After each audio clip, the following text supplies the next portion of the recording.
নমস্কার বন্ধুরা, আজকে আমি একটি নতুন ইজি ভিলেজ সিনারি নিয়ে চলে এসেছি। তো দেখো, আমি প্রথমেই পেন্সিল দিয়ে একটি আউটলাইন করে নেব। স্টেপ বাই স্টেপ তোমরা ফলো করো। খুব ইজি একটা ড্রয়িং নিয়ে আমি এসেছি, চাইলে আমার খুদে বন্ধুরাও এটি করতে পারবে।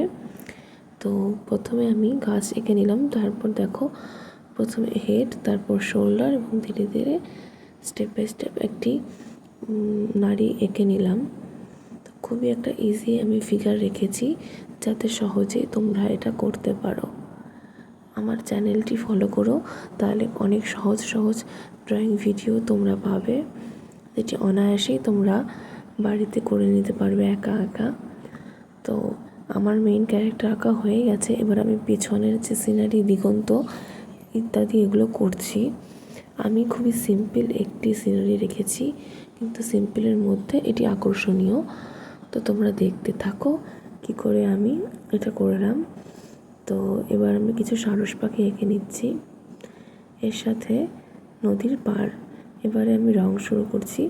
তো বরাবরই আমি উপর থেকেই কালার করা শুরু করি, কেননা নিচের থেকে কালার করলে উপরে রং ভরে যেতে পারে পেজে, তাই চেষ্টা করবে উপর থেকে নিচে আসার। তো আকাশের জন্য আমি স্কাই ব্লু কালার ইউজ করছি। আজ মেঘটা আমি অন্যরকমভাবে করেছি। এবার আকাশের কালার কমপ্লিট হয়ে যাওয়ার পর আমি মেঘের রঙের শুধুমাত্র পেন্সিল দিয়ে হালকা শেড করে দিয়েছি আউটলাইন থেকে। আর বাকি সমস্ত কালারই আমি একদম সিম্পল রেখেছি, কোনো নিখুঁত কারুকার্য করিনি। আমি এখানে বেশি কারুকার্য রাখিনি এ কারণেই, যাতে এটা সকলে ইজিলি করতে পারে, যারা বিগিনার্স আছে তারাও। তো দেখতে থাকো কেমন লাগে, অবশ্যই কিন্তু কমেন্ট বক্সে জানিও যে তোমাদের আজকে আরটা কেমন লাগছে।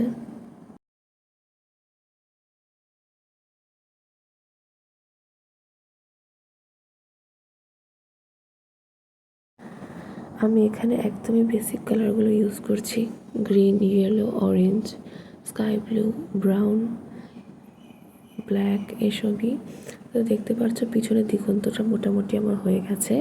এবার আমি চলে এসেছি সেই ক্যারেক্টারটি কালার করতে। তো প্রথমে স্কিন কালার করে দিলাম, তারপর আমি এখানে শাড়িতে রং করছি। তোমরা চাইলে তোমাদের যে কোনো ফেভারিট কালার এখানে ইউজ করতে পারো।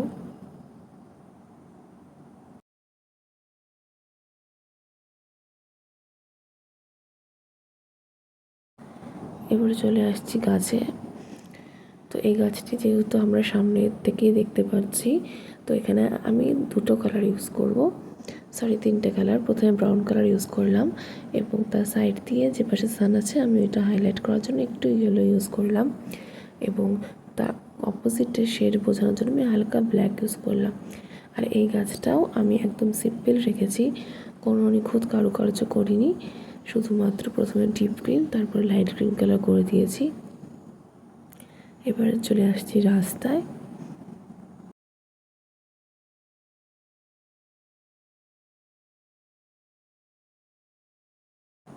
এখানে আমি প্রথমে ইয়েলো কালার করে নিচ্ছি হালকা, তার উপরে ব্রাউন কালার। এবার আমি পাড়টা করব, নদীর পাড় যেটা রয়েছে সেখানে প্রথমে ব্রাউন করলাম, তার উপর দিয়ে গ্রিন। এবার চলে আসছি সেই সারস পাখিগুলো। এটি তোমরা চাইলে সাদাও রাখতে পারো, আউটলাইন শুধু একটা কালার দিয়ে করে দেবে। আমি জাস্ট মনের মতো করে নিলাম, এরকম কিছু নেই যে এটাই করতে হবে। এবার আমি জলের কালার করছি। তো নদীতে দেখো আমি ডিপ ব্লু যেটা রয়েছে সেটা ইউজ করছি, তার মাঝখান দিয়ে হালকা করে স্কাই ব্লু ইউজ করলাম। এবার মাঝখানে যে স্রোতে বোঝানোর জন্য হালকা করে আমি ডিপ নীল দিয়ে লাইন টেনে নিলাম। আর সূর্যের রঙটা করে দিলাম লাল। আর ছোট ছোট কিছু পদ্ম ফুল এঁকেছি, তোমরা চাইলে দিতেও পারো বা না দিতে পারো, দিলে পরে আর্টটা সুন্দর লাগবে দেখতে।